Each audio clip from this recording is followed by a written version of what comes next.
Having been appointed as Secretary to the Cabinet. The newly appointed Secretary to Cabinet, Ibrahim Assise, also took the prescribed oaths weeks after his appointment. Speaking after the ceremony, the new Secretary General promised to accelerate the transformation of the civil service in line with government's priorities to make it more responsive and effective.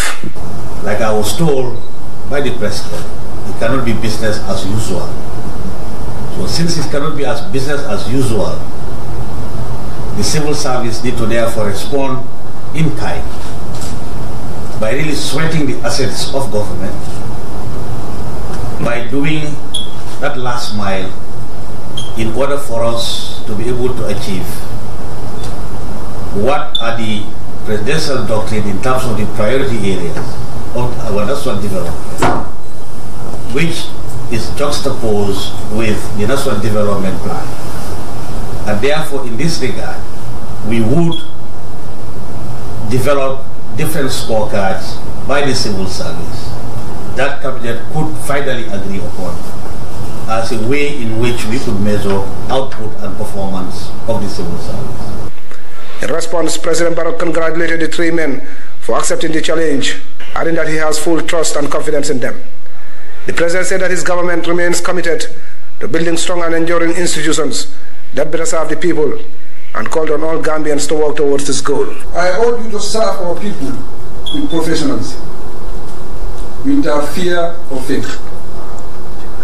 Individually, we can change our attitudes towards work and take positive steps to making a difference in our institutions. Together, we can commit ourselves to serve our national interests in our engagements. Our individual interests are embedded in the national interest. We pledge to engage in institutional and legal reforms. Therefore, I urge you to work hard for us to achieve our goal as government and to leave a legacy of sustained institutions that will transform our country into a full-fledged democracy and facilitate social, economic, and political development for our people in the new Gambia. The conclusion of this brief ceremony allowed Cabinet to continue on its meeting, where ministers are expected to review and adopt important policy decisions. Mamadou Diallo, GRTS News.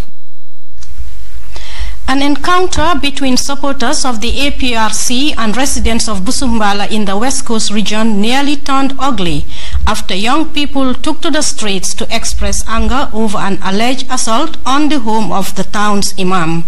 Several windows and doors were shattered. As Ibrahim Ojata reports, a number of people also suffered injuries in Wednesday's late afternoon incident. Viewer discretion required. You may find some scenes disturbing. Unfriendly clash between APRC supporters and residents of Busan Bala, and these young people become village vigilantes taking control of the highway. A road littered with broken bottles, shattered glass and stones tell the aftermath of what was a heated encounter. Several cars were wrecked here and shops vandalized. This man explains how he had to run for his life when he was nearly mobbed.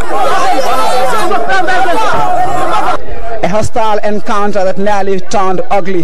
Here in Busan Bala, a picture of shattered glass, broken doors and windows at the Imam's compound. We were in the middle of a naming ceremony when we had a great uproar outside the compound. We later learned it was the APRC procession passing through Busan Bala from their nationwide tour. They must have mistaken our gathering for our political rally because we were suddenly assailed by a mob from the passing motorcade. The ensuing rush will almost cross the owner of this motorbike, according to eyewitnesses. Here, visibly enraged residents explained how the group hurled stones and insults as they went by the settlement. The mob smashed windows and doors, wrecking everything in their way. My people had to run for their lives. It's incredibly shocking, but as Busan Bala Imam and a community elder, I want to emphasize the need for everyone to carefully preserve the peace and calm the Gambia is known for. Incidents like this should be avoided by all means. This motorist lamented the damage caused to his prized vehicle, which was caught in the brow. Undue vandalism like this is unacceptable. Look at my car. It was deliberately smashed. On the highway, a picture of this orderly chaos elicits a mess of broken glass and stalled traffic, as residents streamed on the streets to express frustration. Meanwhile, several people who sustained injuries in the scuffle were rushed to the Brikama Health Center. Here, doctors struggled late in the night to take care of patients coming in with major wounds and lacerations. A few in critical condition, like this woman, were immediately referred to the Edward Francis Small Teaching Hospital. The driver of this car showed us the damage to his vehicle, and this passenger explained how they escaped an angry mob. Ibrahim Jata, GRTS. Has been brought under control. First of all, what we are trying to do as a police force is to stem the disturbances. What we have done is so far is to deploy personnel there, and so far I can informatively say that the situation is now calm there, and the Deputy Inspector General of Police, accompanied with the Deputy CDS and other security chiefs, visited the place and have held talks with members of the community. That done, we are going to form panels that would conduct investigations so that we'll get to the bottom of this whole situation. The situation is a matter of urgency, and the Gambia Police Force is going to use every resource available to get to the bottom of this whole situation. Police spokesperson David Kujabi there talking to GRTS.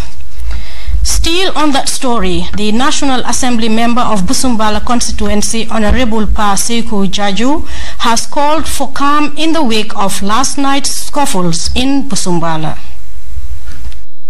It was so unfortunate. Everything happens in my presence.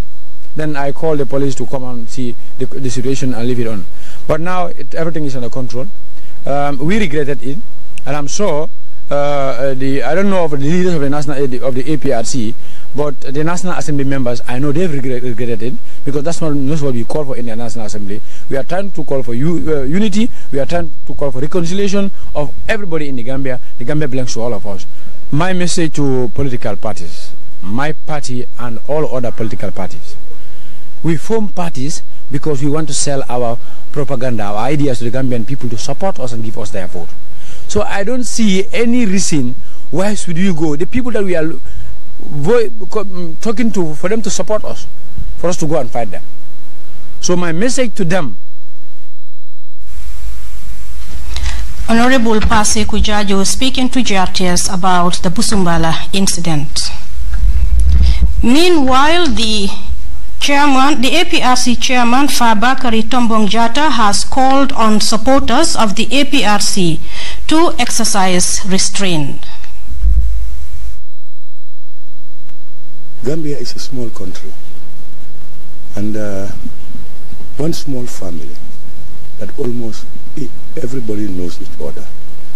A lot of intermarriages, friendships, etc. So it is important that Gambians are not agitated by any force against each other, be it political leaders, regional, tribal, religious, ward level, village level. Let all Gambians refuse to be pushed into agitation, because instability is the worst thing that can affect humankind. We should ensure that come rain, come storm. Still on the Busan Bala incident, the Office of the Inspector General of Police notifies all political further notice. The decision to suspend all political activity permits has been taken following violent incidents in Mankamankunda in Upper River Region and Busan Bala in West Coast Region on 8th and 10th January respectively. The Office of the IGP urges the general public to comply with these directives and warns all to desist from any form of violence. The Gambia is a democratic country where all are free to support any political party of their choice.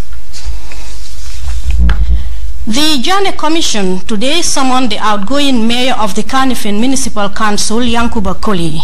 He was responding to questions in connection to an account and withdrawal of a huge sum of money used for celebrations. Sise Sawane tells us more.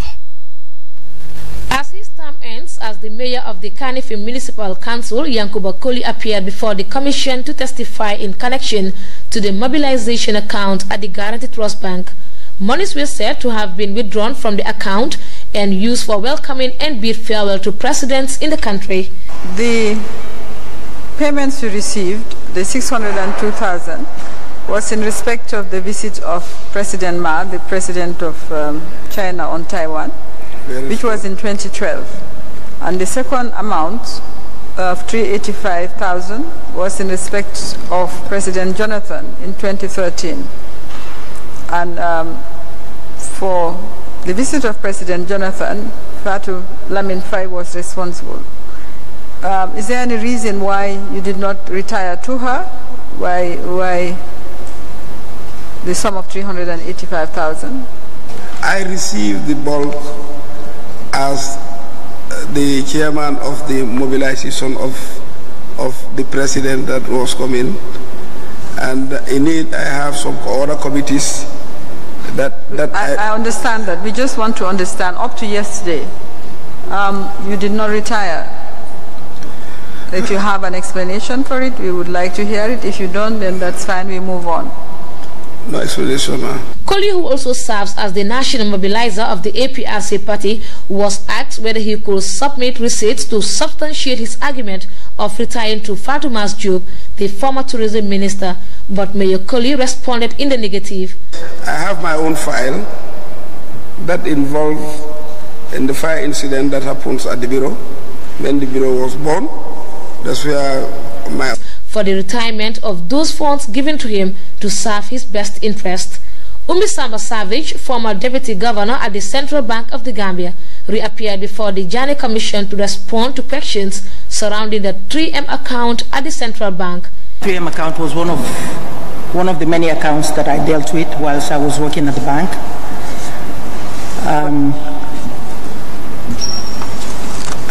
When the investigator called me in, then I saw, so he showed me some documents, some telex transfers and some things that we went through.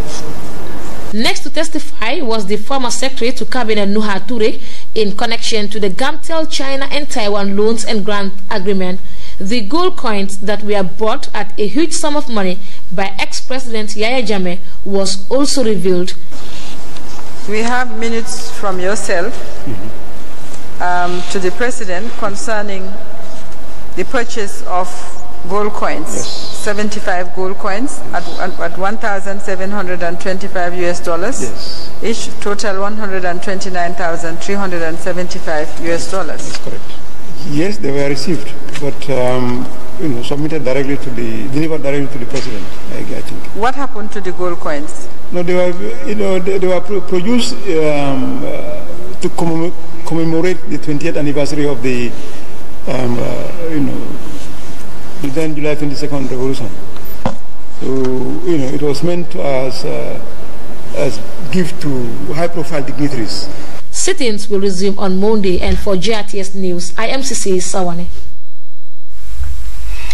The Minister of Health has presided over the inauguration of the board of Sheikh Zayed Regional Eye Care Center and the Bundung Maternal and Child Health Hospital.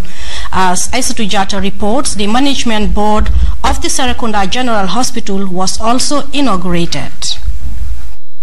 Legally responsible for everything that happens within the premises of the hospital. Yet they will be particularly paying attention to delivery of quality health care. This is the drive behind the Health Ministry's restructuring and reformation program to revitalize the important sector. I have no doubt in my mind that, given the caliber of members present here, there is high expectations that our desired goals and aspirations of seeing performing public hospitals will be soon realized. Distinguished board members, your selection was not by chance or any social ties, but through thorough consultation and background checks. Ultimately, your experience and demonstrated track record were the core values and attributes that finally resulted in your appointments. At the Sheikh Zayed Regional Eye Care Center, the new board chairman is Dr. Ismaila Sanyang. The staff here have been working really hard, and they've maintained the standards that we left here.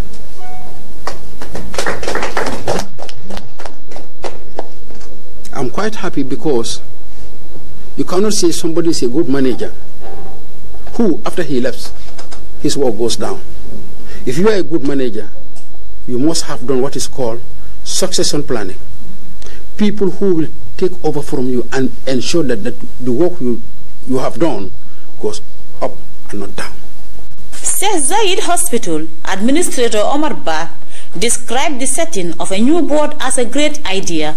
This is going to even strengthen us because now we have a place to fall back. We don't need to go to the minister every time. We don't need to go to the PS every time. We have a board, so we can contact our board. And look at our board, the board is very rich. In the next port of call at the Bundung Maternal and Child Health Hospital, the hospital CEO commended the outgoing board members for their relentless efforts to meet the needs of the hospital. We live in a country where resources are limited, so we all have to, like you say, one of the functions of the board is to support the hospitals in terms of raising funds and also to come up with fundraising ventures that can support the health systems. This board has been the previous board has been very instrumental in raising funds.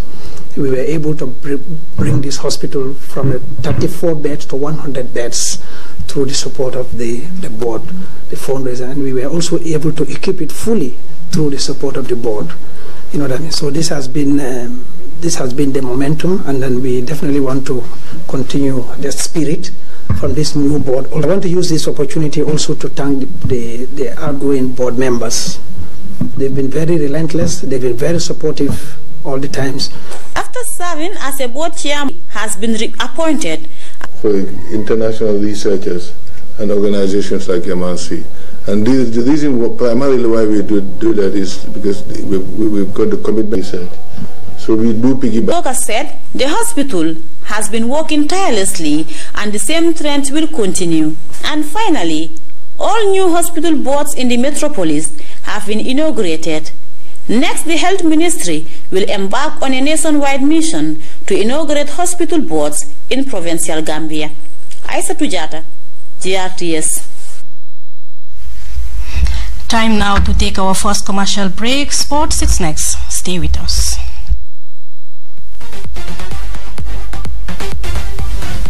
Hey, Ndeng.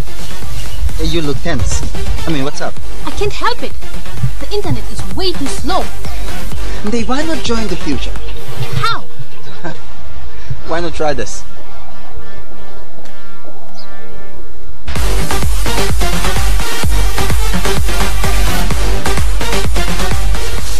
Wow, that was really fast. Thank you. No, thank you, sir.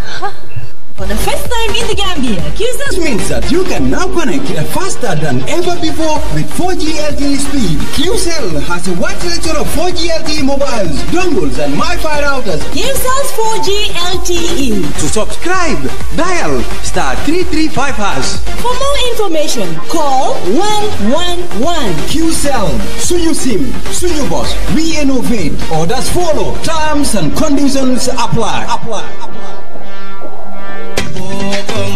réew doomi réew ma ñoo koy doxal ci lépp lu mu mënti doon le 19 janvier ci stadium bu Gambie ci stade bu Gambie famille Faramaren yépp ñu bootu seen gannaaw mag Thione Seck famille Faramaren yépp ñooy def foofu concert bu maga mag yéen doomu Gambie yéen a xam yéen a ngi Suède yéen a ngi Danemark Angleterre fu ngeen nekk ci àdduna bu ngeen ñëwul teewee concert boobu na seen loxo ñëw ndax lañ fay am dañ koy yóbbu ca hôpitalu Gambie ba dimbali ci nit ñi ñu mën a faju kon nag le 19 janvier famille Faramaren bi ñun ñëpp dinañ bootu seen gannaaw dugg ci Gambie ci stadium ba fas yéene dimbali hôpitalu Gambie fas yéene dimbali waa Gambie man mii saa neex ak ñeneen dinañ fa toog Papa Thione ñun ñëpp mu ngi sagal.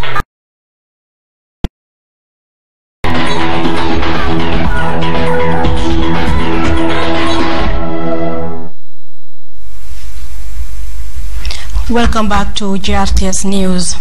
Gambia's number 100 meters and 200 meter runner is warming up for the upcoming athletics season. Adama Jame, who represented Gambia in the World Athletics Championship last year, is on his routine training exercise ahead of a busy schedule. Mamadou Lamin Sane caught up with him during one of his early morning training sessions at the Independence Stadium. There are so many difficulties. Sometimes, you represent the Gambia with little money, but yet still I see to it that it's something that I can do for my nation. Not what the nation can do for me, but what I can do for my nation. So yet still I go and compete for the Gambia, represent the Gambia to my max, and then come back with victory, and in which I've been doing since 2011 to date. Have you been facing some of these kind of challenges where to treat? Yes, to tell you the fact, it happens on several occasions, because I remember even the time I was preparing for the Rio Olympic Games, I came to the stadium so as to train, but I was not given the opportunity to train in the stadium. And this is the only national stadium you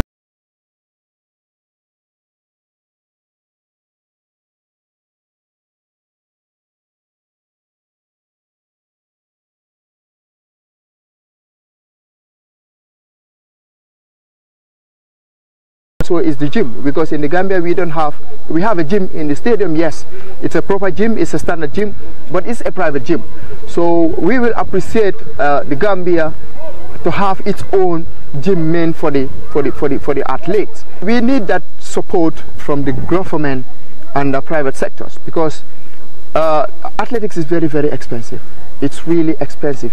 Imagine, you should buy a spike shoe for $100 or $200 or pounds. It's really expensive. I cannot just afford it. But then having the sponsor, having the courage or signing a contract with private sectors can boost not even me, but my fellow athletes on whatsoever they can do for this athletics. The government, the private sectors, I will invite them to come on board to support the Gambia. That's Gambia's Adama Jame there. We wish him all the best in the upcoming event. We'll take a look at news from outside the Gambia right after this break. Carry your bank everywhere you go with the GT Bank Gambia mobile app. Take control of your account anytime, anywhere with ease and security. Do your banking the smart way with the GT Bank Gambia mobile app. Check your account balance, transfer funds, buy now with cash power and mobile credit, withdraw money from our ATM and POS, and pay your bills, request for a Verve card or Visa card, check your Forex rates, and do so much more in just a few steps. Download the GT Bank Gambia mobile app today from Google Play Store or Apple Store. Do your banking the smart way. Do your banking now with the GT Bank Gambia mobile app. Terms and conditions apply. GT Bank, wouldn't you rather bank with us? I am Bakari Papa Gassama, FIFA referee. I'm here in Banjul. I use AfriCell 4G network because it has the widest coverage and the fastest speed. I am going to show you why I always use AfriCell. I have two phones in my hand, completely the same. This is my phone with the real 4G SIM card from AfriCell. This one is another phone with the 4G SIM card from another network. Now let's do the speed test.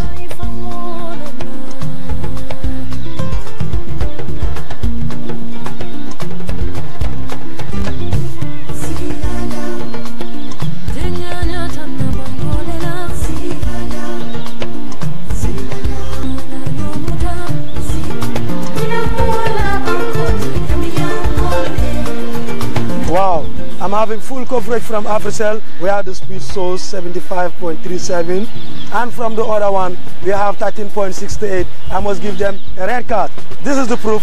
AfriCell 4G is the real 4G with the widest coverage and the fastest speed. By far, the fastest. Hurry now and go change your AfriCell SIM card for free to 4G SIM card and get 1 GB for free. Yes, it's completely free. And this offer is for a limited time. So hurry and go replace your AfriCell SIM cards with the real 4G SIM card. Where AfriCell goes, no one has the speed to follow. Welcome back. Tunisia is implementing a voluntary layoff program for civil servants. The ambitious project aims to cut at least 120,000 public sector jobs in the next 2 years. CGTN's Adnan Chauchi reports. Tunisian Finance Minister warned that the state voluntary layoff program could become within months a forced layoff project for thousands of civil servants, because less than 7,000 people have accepted the early retirement plan. We've encouraged early retirement and promised to pay the salaries in the next 3 years. We'll also give incentives to civil servants if they choose to retire at 57. If they don't, I fear that we will have to impose layoffs in the public sector. Many parties that supported the government's voluntary layoff program have now rejected the authorities' plan. The Administrative Reform Committee insists that only Parliament can impose layoff in the public sector. The voluntary layoff program is meant to trim public sector wage bill, which absorbs half of the total expenditure. However, the Tunisian Parliament will decide at a plenary session if the forced layoff project voting is feasible. Thousands of civil servants who did not choose to retire at 57, 3 years before the legal age, want to remain active for financial reasons. I want to work. If I retire this year, I will lose my bonuses and advantages, while life is already very difficult. Prime Minister Shahid has announced a set of measures to reform the social service system. These include increasing pension contribution and raising the rate of social contribution. This decision has caused fury in the Tunisian public administrations. The authorities defend the project and assert that it's a necessary economic reform. Aden Chouachi, CGTN, Tunis. And before we take leave of you, a recap of the day's main stories. President Adama Barrow has presided over the swearing-in ceremony of 3 senior cabinet members. Clashes between APRC supporters and residents of Busan Bala has destroyed properties and left several people with injuries. Tunisian government is implementing a program to lay off 120,000 civil servants in 2020. And African-born liquor has been gaining traction in the United States with his drink that is infused with some fruits and herbs. Well, that's all in this edition of the news. We thank you for joining GRTS. Do join us again at 10 p.m. for another edition of the news.